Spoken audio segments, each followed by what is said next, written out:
with the rain, I must smile on my face.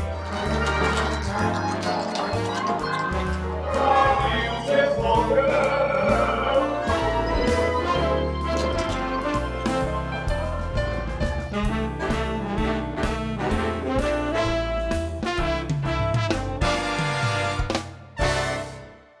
Hi, I'm Patty Granville. I'd like to welcome you today to Arts in Action. With me on the set, well, actually including myself, we are the three ladies that are after the man in 9 to 5, the coming up production for Garland Summer Musical's opening July 19th. And we're out to get him, right? The boss, Franklin Hart, We are. Kim Borge, and Morgan Mabry Mason. Welcome to the set. And actually, we're on the set of Singing in the Rain because we are taping here while this set is still on the stage, and it will be moved soon so we can start building the 9 to 5 set, the monumental sets for that show. Kim, let's talk about, you're playing the Dolly Parton role, and everyone says, oh my gosh, there she is, the blonde hair, and she walks in the door, and you have a lot of similarities. You have a great voice. Both of you have fabulous voices. And of course, this is the role that Dolly played in the movie. How do you feel about this part? I'm so excited. I feel like it's a lot of big shoes I have to fill, but I just think she's a lot of fun, and I think that I'll have a lot of fun with this role. And the music is just phenomenal. And of course, it's Yes. all, I don't think a lot of people realize, they know she wrote the 9 to 5 song for the movie, but I don't think they realize that she wrote all the music and the lyrics for this show. Right. And they're It's very clever. fabulous. Oh, Yeah, I she love does the a music. fantastic job. I wish she would write more, honestly. And then Morgan, it's the role that Jane Fonda made famous. And Yes. I know you'll do a great job with this one. How do you feel about that part? About Judy? Very excited about Judy. She starts out very meek and mild, but I'll save the surprises for later. But she breaks out of her shell, and I just love that about her. I think the other girls kind of give her guidance and confidence in that way to become her own independent woman. And of course, I have a wonderful song in the show that I'm very excited about. Yes. The Get Out and Stay Out, that Yeah. is a blockbuster song. It's a big one. It's kind of scary. Well, I heard you do it at auditions, and it's going to, I'm sure there'll be cheering in the house when you sing that one. I hope so, but I'm just so honored. Stephanie J. Block originated the role on Broadway, and she's one of the professional artists that I really, really, really look up to, probably the most out of anyone on Broadway. So that's very exciting for me. I can't wait. And I think most of you know most of the songs, I think, already because you were doing them in auditions, and Yep. so they're going to be very familiar, and you Yes. can concentrate on the acting. Yes. We're going to have fun. Yeah.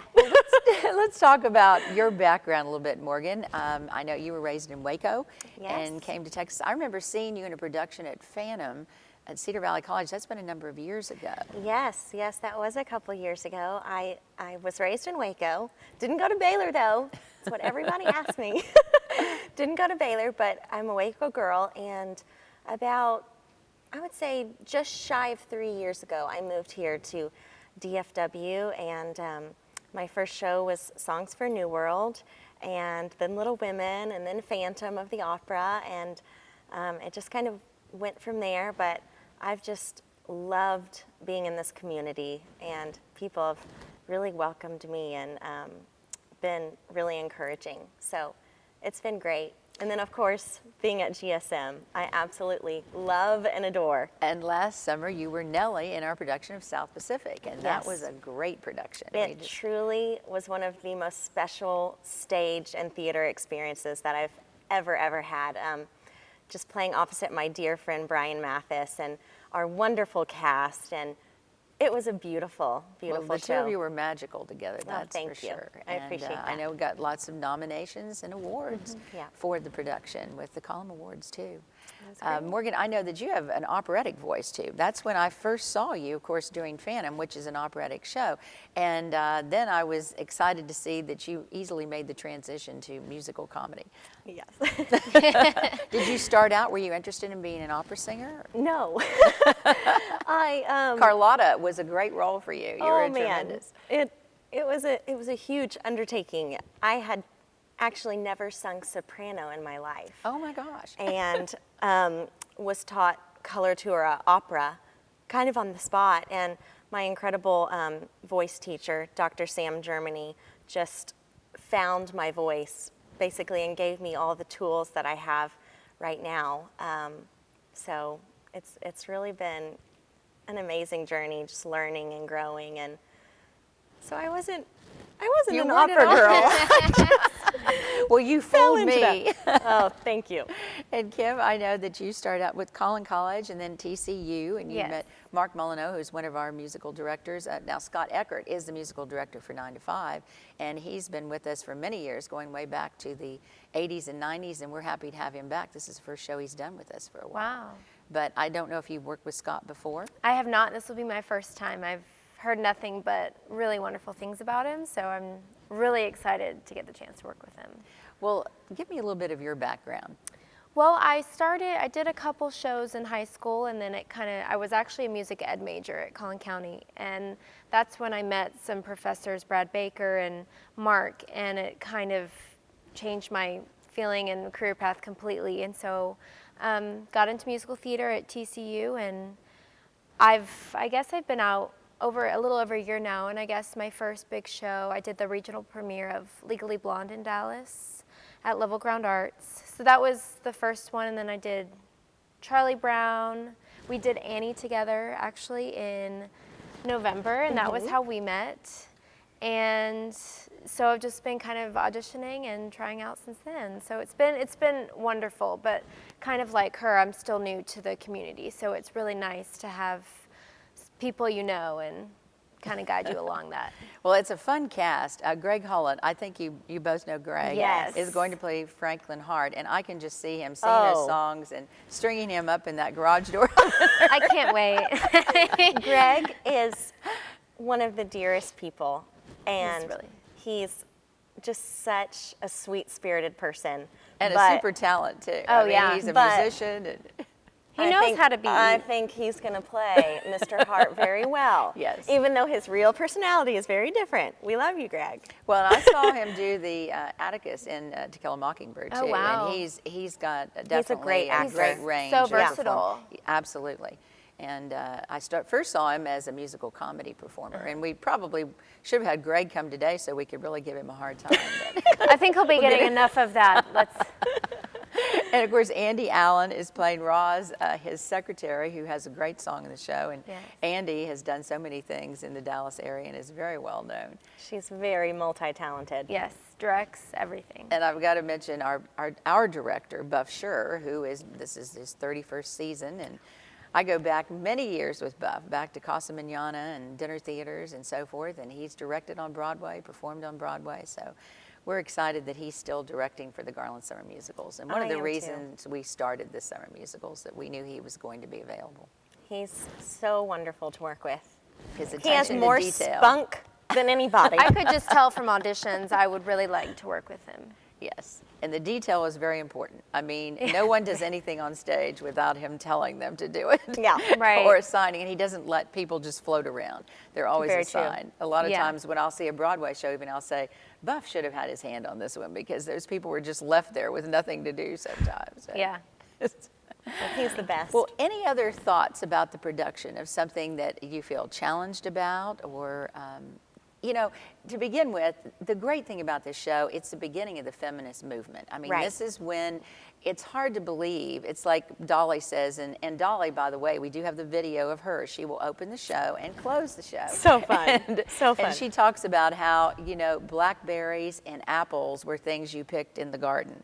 And that was way before. The computers weren't around, of course. This sets place in 1979, and the movie was actually done in 1980, I believe. But it's hard to believe. That doesn't seem like that long ago, but yet so many of these, I mean, we still had those old correcting typewriters they're talking about in the show, how great it is Yep. to have the correcting typewriter. And someone came in here about a year or so ago and saw an old typewriter and didn't even know what it was. So it's like the technology has changed so much. And the way Right. women are treated in the workforce is so Absolutely. different. And I think it's a show that everyone can relate to. I feel like most people in some way have been Yeah. discriminated, and other people may have been the ones doing it and have not realized it. So I think that anybody can really relate. And there's so much comedy in the show, which yeah. is just hysterical.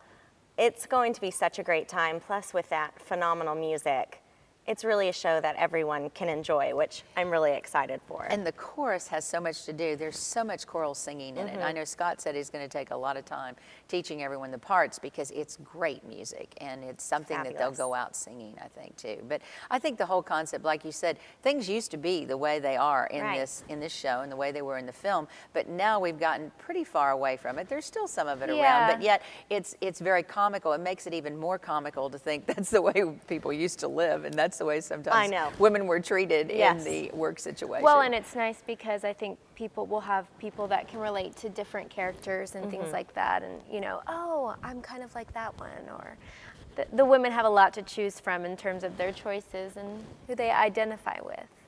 I think one of the greatest challenges, I think, in the show, to me, and now I've been in the workforce for a long time. I'm considerably older than both of you. Of course, Violet is supposed to be older. She's the one that's been around for many years and is training everyone, is the fact that I never really experienced what is going on in this show. It's hard for me because I guess I was very fortunate my whole life that I have been treated pretty much as an equal when I went into, whether it was a job with the city of Garland when I was hired in the 80s, 1982 to be exact, and you know they were looking to make women managers, and I was hired as the director of a facility, and to me, you know, that shows that they were thinking they were visionary and Right. were not trapped in that old stigma the way it used to be. So. It's a little difficult for me to relate to this sometimes, but otherwise I have seen it happen to some of my friends. And especially, I think a lot of women in the workforce with the money situation. Yes. That they were, and that's one of the lines, the woman gets fired for talking about what Salary she's is. making compared to somebody else. And there's just little things. And the other thing that's funny too is about the decor, that no personal belongings on the desk. And I remember, and of course, slacks, pants were not allowed. We were wearing dresses back Yeah. in the 80s. We first started out, and they just finally relaxed the dress code in most businesses. I guess it was the late 80s when they allowed people to wear pants to work, women to wear pants to Right. work, of course. Well, But you're It's so odd both to so think young. that, you It's know? hard for you, We I'm sure, to haven't even imagine. It's experienced- just comical. it might be hard for all of us to relate. Yes, I in think that way. Just, you know, it boggles my mind, but it wasn't that long ago when so many other, you know, racial discriminations were Right. really alive and well. And, you know, of course today there's Still that going on. still discrimination in all sorts of ways. So I think it's a show that everyone can laugh at. Of course. And they're going to laugh a lot. I mean, and it is just relate. full. When we watched the movie the other night, I was just rolling. And I think that even by hilarious. bringing it, I think that the stage play is going to even be funnier than the movie was. I love the script. Yeah, It's really good. hilarious. It's really, really good. They did a great job. And man, Dolly with that music.